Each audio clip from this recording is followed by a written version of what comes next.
Underworld don Dawood से तो बॉलीवुड क्या पूरी दुनिया डरती है भाई। नाम और काम ही कुछ ऐसा है। लेकिन इसी बॉलीवुड इंडस्ट्री में एक ऐसा शख्स भी है जिसे डॉन अपना बड़ा भाई मानता है और उनके साथ किसी तरह बदतमीजी, धमकी या वसूली करने की कोशिश नहीं करता। तो कौन है वो सुपरस्टार जिससे डॉन भी डरता है? जानने के लिए बने रहेगा वीडियो के अंत तक। अंडरवर्ल्ड डॉन दाऊद इब्राहिम को कौन नहीं जानता। दाऊद इंडिया के मोस्ट वांटेड क्रिमिनल में से एक है। उनके ऊपर साल 1993 के Mumbai serial blast, kidnapping, Bollywood star को धमकाना, उनसे फिरौती वसूल करना, क्रिकेट में सट्टेबाजी के रैकेट चलाना, इस तरह के कई तरह के गुनाह दाऊद के सर पर हैं। वहीं कई बार दाऊद को कई बार बॉलीवुड सुपरस्टार्स के साथ देखा गया है। सलमान खान से लेकर अनिल कपूर और संजय दत्त तक दाऊद के काफी करीबी बताए जाते हैं। दाऊद इब्राहिम का बॉलीवुड से तगड़ा कनेक्शन रहा है। 90 के दशक में कई सारे बॉलीवुड सितारे दाऊद की पार्टियों की शान हुआ करते थे। कोई डर से तो कोई डॉन से अच्छे रिश्ते बनाए रखने के लिए। इस दौर में अंडरवर्ल्ड से बॉलीवुड सितारों को ज्यादातर 3 धमकियां आती थी: दोस्ती, वसूली या मौत। डॉन से संबंध होना कोई आम बात नहीं थी। ये एक तरफ कुआं तो दूसरी तरफ खाई वाला संबंध था। डॉन से दोस्ती या दुश्मनी इन स्टार्स को कई फायदा देती थी तो कभी कभी इन स्टार को मुसीबत में भी डाल देती थी। लेकिन इसी बॉलीवुड इंडस्ट्री में एक सुपरस्टार ऐसा भी था जो कभी उससे नहीं डरा बल्कि उसे डराया, और वो थे अपने जैकी दादा यानी जैकी श्रॉफ। मस्त मलंग और बुलंद आवाज से कौन इनसे वाकिफ नहीं है। राम लखन के राम अपने जुदा अंदाज और दादागिरी स्टाइल के चलते सबसे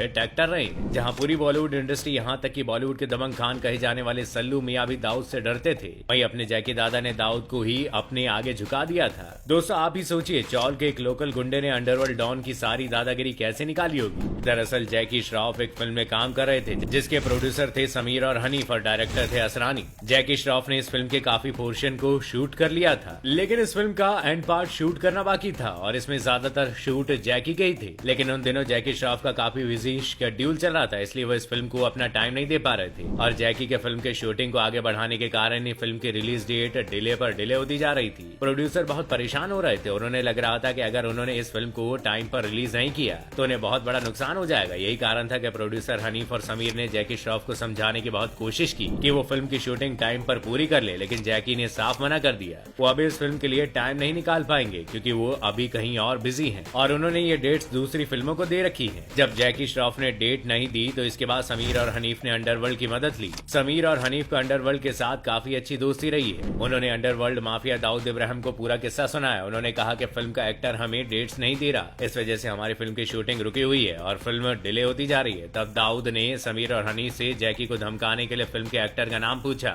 जैसे ही समीर और हनीफ ने एक्टर का नाम जैकी श्रॉफ बताया, वैसे ही नाम सुनते ही दाऊद ने यह काम हाथ में लेने से साफ मना कर दिया। दाऊद ने कहा कि मुझसे ये नहीं होगा। वजह बताते हुए दाऊद ने कहा कि जग्गू दादा को मैं तब से जानता हूँ जब वो 3 बत्ती सिग्नल पर लगा करते थे और तब से लेकर आज तक मैं जग्गू दादा की बहुत इज्जत करता हूँ और वो मेरे दोस्त हैं। मैं जग्गू दादा को नहीं धमका सकता हूँ, भले ही तुम मुझे इस काम के लिए कितना ही पैसा क्यों ना दे दो, मैं ये काम नहीं कर सकता हूँ। वेल, ये वो दिन था जब समीर और हनीफ जग्गू दादा की पावर का अंदाजा लगा गए और उसके बाद उन्होंने डेट्स के लिए जग्गू दादा को परेशान करना ही छोड़ दिया। यानी कि उन्होंने जैकी पर ये छोड़ दिया था कि जब भी वो उन्हें वक्त मिलेगा तभी वो फिल्म का बचा हुआ पोर्शन शूट कर लेंगे। क्योंकि दाऊद से बात करने के बाद इन्हें ये बात क्लियर हो गई थी कि जब दाऊद ने जैकी को कुछ नहीं बोला तो हम क्या है। बता दें कि फिल्मों में आने से पहले जैकी श्रॉफ अपनी 3 बत्ती चौल में जग्गू दादा के नाम से मशहूर थे। उनकी एक गैंग हुआ करती थी जिसमें कई लड़के शामिल थे और वक्त पड़ने पर हफ्ता वसूली से लेकर मारपीट करने या किसी को धमकाने का भी काम किया करते थे। जग्गू दादा इस गैंग के सरदार थे। जाहिर है उस समय मुंबई में पनप रहे दादाओं के